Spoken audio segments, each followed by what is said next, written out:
Thank you, Dean Rich, for that very kind introduction. Members of the Board of Visitors, faculty, families, friends, thank you. To the graduates of the class of 2024, to the esteemed valedictorian Olivia Barry, to all of the salutatorians, I congratulate you on your remarkable achievements, and I thank you for the privilege of sharing this stage with you on your special day.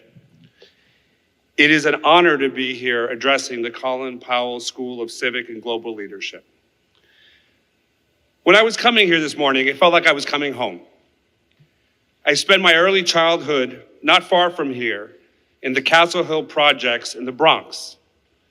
Google Maps says it's only 6 miles from here, but it feels like worlds away. After the Bronx, my family and I moved out to New Jersey, and I came back to New York after law school. I spent most of my adult life here in New York City. So as a proud New Yorker, as a proud New Yorican, it is a special honor to be asked to speak at an institution woven so thoroughly and wonderfully into the fabric of the greatest city on earth. As graduates of this Colin Powell School for Civic and Global Leadership, you have chosen to hone your leadership skills in a world where it is easier to retreat than to lead. At a time when it's easier to give up and to climb into a cocoon where the internet delivers your food, your clothes, and your opinions to your front door. But thank God that you chose a different path, as leadership has never been more important than it is now. You have decided to become part of something bigger, to fight for the changes that this nation and that this world so desperately needs. And I'm grateful you've chosen this path. Having made the journey from public housing to this commencement podium, I feel joyful as I look out over the crowd of young people about to embark on your own journey. Standing here at your graduation, I can't help but remember my own, with my mother, with my father, with my sister, all dressed in our Sunday best. Over the years, my heritage as a proud Puerto Rican was a source of great strength for me. It shaped my upbringing and continues to inform my worldview to this day. Looking out at this diverse sea of students, I suspect that many of your ancestors didn't arrive on the Mayflower either. But all of you, each and every single one of you, earned your place to be here. And for many of you in the class of 2024, just like me and my family, you've had to overcome extraordinary odds to reach this incredible moment. I'm sure that somewhere in this class, I'm looking at the next Felix Frankfurter, a City College graduate who became one of the greatest Supreme Court justices ever to serve on the US Supreme Court. Or possibly the next Faith Reingold, the brilliant artist and activist for gender equity and racial equality. Or maybe even the next Herb Sandler, a titan of industry who would ultimately give away a significant portion of his wealth to organizations and causes championing free speech, civil rights, and social justice. Or, of course, the next Colin Powell, who broke racial barriers throughout his career and served his country for decades in military and civilian life. You've accomplished a great deal and you should be real proud.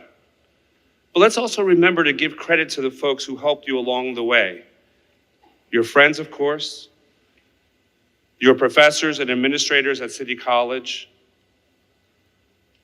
but also the people who sacrificed to provide for you, the people who worked overtime for your tuition, the people who kept immaculate homes you came home to, the people who cooked your meals, who put a roof over your head, who had dreams for you, the people who pushed you, who believed in you, who hugged you, the people who picked you up when you fell down, the people who taught you how to walk, the people who taught you how to say your first words, the people who taught you how to read, the people who showed you the meaning of the word love. And of course, I'm talking about your families. And graduates, you can feel real proud that you're in that cap and gown, that you're about to walk across this stage, styling your way to get your diploma. But you know that this diploma is as much theirs as it is yours. So why don't you, the graduates, turn up the house lights, please. Why don't you, the graduates, get on your feet and join me in giving the moms and dads, the tios and tias, the grandmothers, the daddies, the bubbies, the nanas, the abuelas, the abuelos, and the countless others, get on your feet and give them a round of applause for what they have done to make today happen.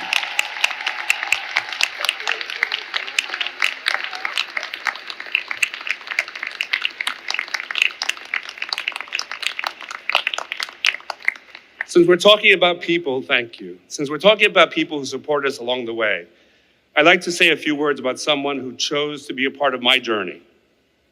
My late friend and former mentor, Herb Sandler, City College graduate, class of 1951. He was the founder and CEO of Golden West Financial Corporation. And Herb used what he learned here to make enough money in banking that he could have built himself a castle and forgotten the problems faced by ordinary folk. But instead, he used what he learned at City College and what he learned growing up poor on the Lower East Side to lift up and reach down to help others as well. Herb used his wealth to advance freedom and justice for everyone in this country. And over the years, he gave me advice, he gave me support, he even gave me love when I needed it. Herb Sandler was a true believer when it came to freedom of speech. He valued divergent viewpoints, even when those viewpoints were critical of his industry, of his bank, or even himself personally. The press was sometimes unkind or even unfair to him. But Herb walked the walk when it came to free speech and a free press. He always believed that the answer to criticism, even if unfair or unfounded, was more speech, not less. He believed in open debate, not censorship. He understood the centrality of real journalism to our democracy. And with his philanthropy, he helped create ProPublica, one of the most important institutions during tough, nonpartisan reporting. At the ACLU, we deeply believe that freedom of the press, freedom of speech, and academic freedom are all interconnected, that they're all critically important to the functioning of our democracy. The ability to collect and impart information, the ability to discuss, debate, and even hotly contest ideas. This is especially true for challenging ideas, controversial ideas, even repugnant ideas. We have zealously fought for the rights of people and groups of varied ideologies and beliefs to speak their minds, from gun owners to gun opponents, from anti-LGBT organizations to pro-LGBT groups, from Trump supporters to anti-Trump activists. And that's why the ACLU fights so passionately to protect the freedom of speech on college campuses right now when it's under attack.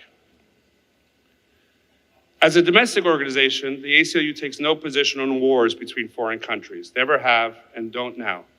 Yet we champion the rights of students to express themselves, whichever side they are on, whatever it is they believe. Universities have a responsibility to ensure they maintain an environment in which all students can thrive and learn.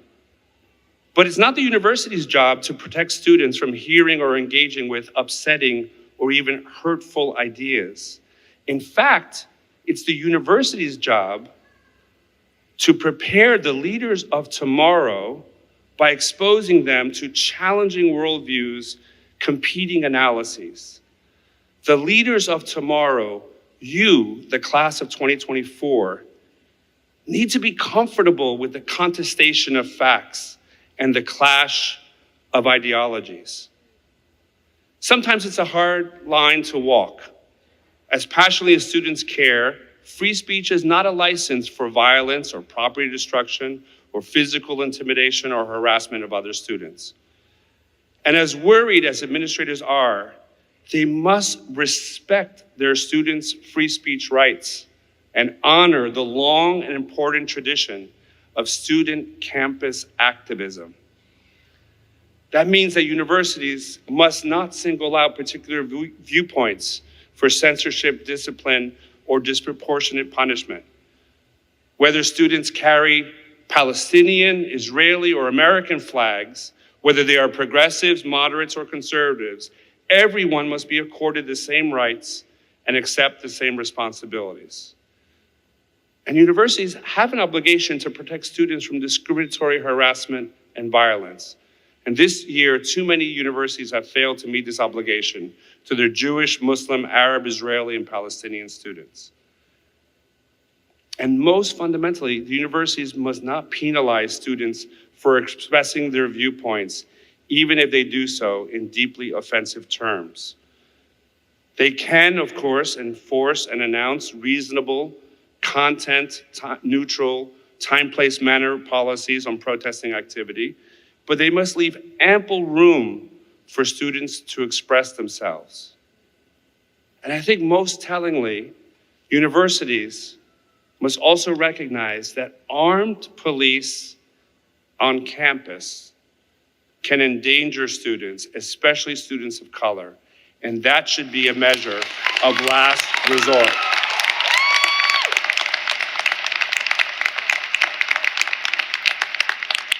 Administrators have to recognize that many of the pressures that are being placed on them are coming from politicians seeking to exploit campus tensions. Recognizing the source of these pressures is the first step. Resisting them is the second. Class of 2024, you're graduating at a challenging time.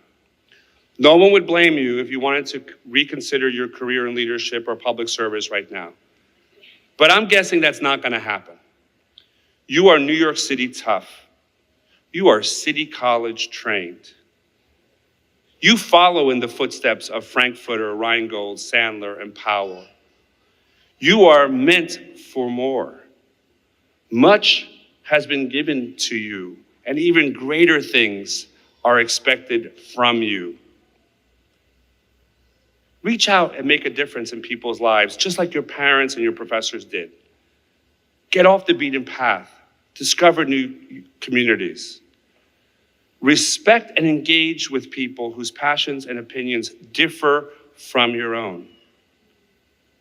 Speak your mind with courage and clarity, but also stand up for the right of your opponents to do the same. Become part of institutions that will magnify your voice and drive change. Leadership is not ordained from above. It doesn't come from yelling the loudest, and it certainly is impossible from a self-imposed isolation chamber. It comes from your heart. It comes from your mind. It comes from the sweat of your brow. It comes from communities, from the institutions that you will populate and lead, and from the people whose lives you will touch. Congratulations, graduates. And I thank you in advance for what I know you're going to achieve.